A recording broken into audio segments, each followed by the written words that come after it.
എന്തുട്ടാണ് കഥ? ഇതിപ്പോ 64ാമത്തെ കലോത്സവമാണല്ലോ. കലകൾ 64ആണ്. അത് ദേവിയുടെ നാമങ്ങളിൽ ചതുഷ്ഷഷ്ടി കലാമയി എന്നൊരു പ്രയോഗമുണ്ട്. ചതുഷ്ഷഷ്ടി കലാമ 64 കലകളാണ് ദേവി. ദേവി എന്ന് പറഞ്ഞാൽ പ്രപഞ്ചശക്തി. പ്രപഞ്ചശക്തി എന്ന് പറഞ്ഞാൽ സൃഷ്ടി നടത്തിയത്. ഈ പ്രപഞ്ചം സൃഷ്ടിച്ചിരിക്കുന്നത് പഞ്ചഭൂതങ്ങളെ കൊണ്ടാണ്. അപ്പം എൻ്റെ ഗുരുനാഥൻ മഹർഷി മഹാകവി ഗുരുശ്രീ കൃഷ്ണകുമാറിൻ്റെ 2 വരികൾ, ചേരാത്തവയൊത്ത് ചേർക്കും മിടുക്കിൻ്റെ ചാരുത്വമല്ലയോ സൃഷ്ടിതത്വം. സൃഷ്ടി എന്ന് പറയുന്നത് ചേരാത്തേനെ ചേർക്കണം, ആ മിടുക്കണം. ചേരുംപടി ചേർക്കുക. ആ ചേരുംപടി ചേർക്കുക. അങ്ങനല്ല, ചേരുംപടിയല്ല. മണ്ണ്, വെള്ളം, തീയ്, കാറ്റ്, ആകാശം ഇവ ഒറ്റ നടത്തി ചേരില്ല. ഇതിനെ ചേർത്തിട്ടാണ് എന്തുണ്ടാക്കിയാണ് പ്രപഞ്ചം. അതാണ് സൃഷ്ടി. അപ്പൊ സൃഷ്ടി കല എന്ന് പറഞ്ഞാൽ എന്താ? സൃഷ്ടിയാണ്. സൃഷ്ടിശക്തിയാണ്. സൃഷ്ടിശക്തി ആവിഷ്കരിക്കുക എന്ന് പറഞ്ഞാൽ എന്താ? ചേരാത്തവയെ ചേർക്കുക. അപ്പോ യോഗം ചേർച്ച, വിയോഗമല്ല. വിയോഗം എന്ന് പറയുമ്പോൾ ദേഹവിയോഗത്തിൽ അനുശോചിക്കുന്നു, അത് സംഹാര.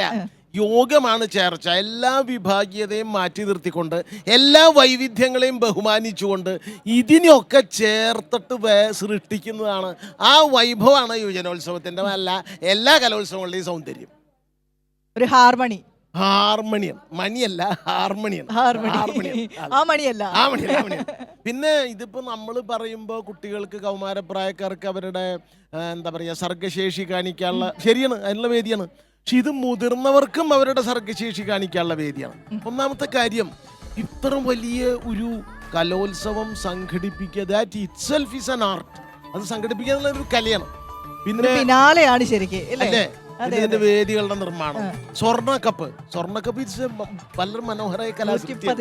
പിന്നെ ദഹനം എന്ന് പറഞ്ഞ ഈ കണ്ട ആളുകൾക്ക് മുഴുവൻ ഭക്ഷണം കൊടുക്കണ്ടേ, ഒരേ ടേസ്റ്റോട് കൂടി കഴിച്ചവരെല്ലാവരും ഒരേ അഭിപ്രായം പറയണ്ടേ.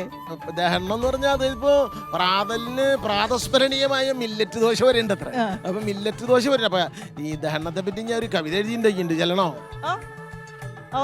കാണാണ്ട് ഞാൻ തന്നെ എഴുതിയാണെങ്കിലും എനിക്ക് അതുകൊണ്ട് കാണാതെ അറിയില്ല എന്നാണ്.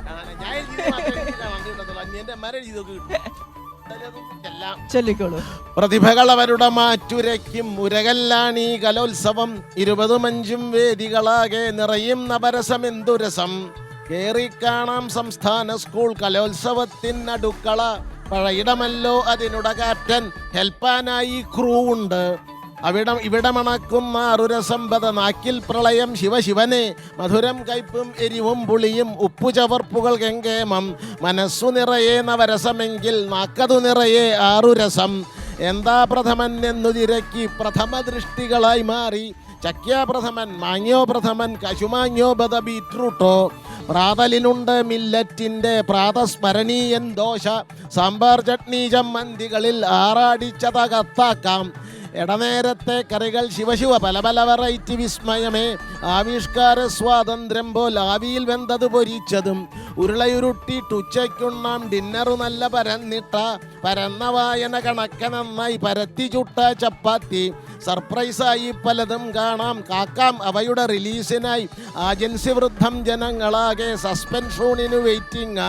ആകെ മോഹനം, ആകെ മോഹനം, ആകെ മോഹനം അടുക്കള. പഴയിടമെന്നാൽ പഴത്തിനിടമേ, പക്വം പക്വം ബഹുപക്വം. അടിപൊളി. കലോത്സവം കാഴ്ചകൾ കാണാൻ പറ്റുമോ? കഴിഞ്ഞ ദിവസങ്ങൾ മത്സരങ്ങളൊക്കെ ആരംഭിച്ചു. എല്ലാ മത്സരങ്ങളും ആരംഭിക്കുമ്പോൾ തന്നെ നിറഞ്ഞ സദസ്സിനിടയിലാണ്.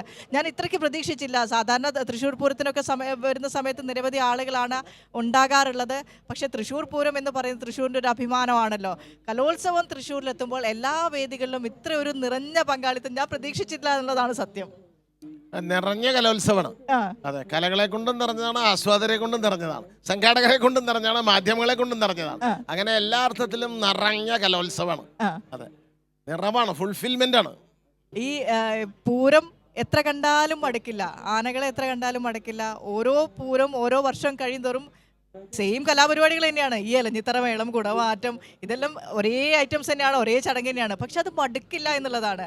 ഓരോ തവണ കൂടുതൽ ആളുകൾ തൃശ്ശൂർ പൂരം കാണാൻ വരിക എന്നല്ലാതെ ഒരാൾ പോലും കുറയുന്നില്ല. അതുപോലെ തന്നെയാണ് തൃശ്ശൂർ പൂരം പ്രേമികൾ കലോത്സവ പ്രേമികളായി മാറിയത്, കലോത്സവത്തെ ഏറ്റെടുത്തത്. കലോത്സവം ഒരിക്കലും മടുക്കില്ല. കാരണം കലോത്സവം പ്രണവം, പ്രകർഷണം, നവം, അതാണ് പ്രണവം. എന്നും പുതിയതാണ്. കാരണം ഇന്ന് വരുന്ന കുട്ടികളാവില്ല അടുത്ത വർഷം വരിക. പിന്നെ ഓരോ ഐറ്റത്തിലും പങ്കെടുക്കുന്ന കുട്ടികളിൽ വ്യത്യാസം ഉണ്ടാവും. അങ്ങനെ എപ്പോഴും പ്രണവമായിക്കൊണ്ടിരിക്കുന്ന, എവർ ന്യൂ ആയിക്കൊണ്ടിരിക്കുന്ന, എന്നും മനുഷ്യൻ്റെ മനസ്സിനെ സൗന്ദര്യാത്മകമായി പുതുക്കിക്കൊണ്ടിരിക്കുന്ന, പുതുബോധത്തിലേക്ക് അവനെ നയിക്കുന്ന, പുതുമയിലേക്ക് നയിക്കുന്ന ഒന്നാണ് എല്ലാ കലോത്സവങ്ങളും, പ്രത്യേകിച്ച് നമ്മുടെ സംസ്ഥാന സ്കൂൾ കലോത്സവം. എന്തെങ്കിലും ചെറിയൊരു ഐറ്റം നമ്മുടെ പ്രേക്ഷകർക്ക് വേണ്ടി കൂത്ത് ചേർത്ത് പറഞ്ഞാലോ? ആ കുറച്ച് ചേരാമല്ലോ. രാവണൻ ചെയ്ത ചില പരാക്രമങ്ങൾ മന്ത്രാംഗം കൂത്തിൽ പറയാം, അതൊന്ന് പറയാം. എങ്കിലോ പണ്ട് പുലസ്ത്യഗോത്ര സംഭൂതനായിരിക്കുന്ന ദശകണ്ഠനുണ്ടായതിൻ്റെ ശേഷം അനുജന്മാരായിരിക്കുന്ന കുംഭകർണ വിഭീഷണന്മാരോടുകൂടി ഉത്തരഗോകർണാശ്രമത്തെ പ്രാപിച്ച് ജഗൽ സൃഷ്ടാവായിരിക്കുന്ന ബ്രഹ്മാവിനെ കുറിച്ച് അതിക്രൂരമായിരിക്കുന്ന തപസ്സു ചെയ്ത് മാനുഷന്മാരിൽ നിന്നും മന്യന്മാരാൽ അവധ്യത്വമാകിന വരത്തെ സമ്പാദിച്ച് തൻ്റെ രാജധാനിയായ ലങ്കയിലെത്തി അഭിഷിക്തനായി സ്വൈരമാകും വണ്ണം അധിവസിച്ചു വരുന്ന സമയത്തിങ്കൽ വൈശ്രവണനയച്ച ദൂതൻ്റെ മുഖത്തു നിന്നും തൻ്റെ വധവാക്യത്തെക്കുറിച്ച് കേട്ട് കോപിച്ച് പുറപ്പെട്ട് അളകാ രാജധാനിയെ പ്രാപിച്ച് വൈശ്രവണനെ ജയിച്ച് പുഷ്പക വിമാനത്തെ സമ്പാദിച്ച് അവിടെ നിന്ന് പുറപ്പെട്ടു പോരുന്ന വഴിക്ക് വഴിതെടുത്ത കൈലാസം പർവ്വതത്തെ എടുത്ത് അമ്മാനമാടി ശ്രീ പരമേശ്വരനെ പ്രസാദിപ്പിച്ച് ചന്ദ്രഹാസത്തെ സമ്പാദിച്ച് അവിടെ നിന്ന് പുറപ്പെട്ട് അയോധ്യ രാജധാനിയെ പ്രാപിച്ച് അനരണ്യനാകുന്ന രാജാവിനെ നിഗ്രഹിച്ച് തൽപ്രദത്തമായിരിക്കുന്ന ശാപത്തെ സ്വീകരിച്ച് മരുത്തനെ ജയിച്ച് അന്തകനെ ജയിച്ച് പാതാളത്തെ പ്രാപിച്ച് നാഗങ്ങളെ ജയിച്ച് നിവാത കവചന്മാരുമായി സഖ്യം ചെയ്ത് സ്വർഗലോകത്തെ പ്രാപിച്ച് ഇന്ദ്രാദിദേവകളെ ജയിച്ച് തൻ്റെ രാജധാനിയായ ലങ്കയിലെത്തി ത്രൈലോക്യ ഐശ്വര്യ ഗർഭിതനായിട്ട് പുത്രപൗത്രാമാത്യാദികളോടുകൂടി അധിവസിപ്പൂതും ചെയ്തു. ടൺ ടൺ ടൺ എന്ന് മിഴവ് കിട്ടും. ആ കൊട്ട് ശ്വാസക്കൊട്ടാണ്. ഇത് പറയുമ്പോൾ ചായ്ക്കാർക്ക് ശ്വാസം മുറിയും. ശ്വാസം മുട്ടിന് മരുന്ന് ശ്വാസക്കൊട്ട് കൊട്ട് അതന്നെ. Thank you. ഏതായാലും ഓരോ കലോത്സവവും ഇത് പറഞ്ഞതുപോലെ നിറഞ്ഞു നിൽക്കുന്ന ഉത്സവങ്ങളാണ്. അങ്ങനെ നിറയുന്ന നിരവധി ഓർമ്മകളുണ്ട്. അപ്പൊ കാണാം, നമ്മളിവിടെ ഉണ്ട്, കാണാം. തൃശ്ശൂരിലുണ്ട്. സന്തോഷം. Thank you. Okay okay okay.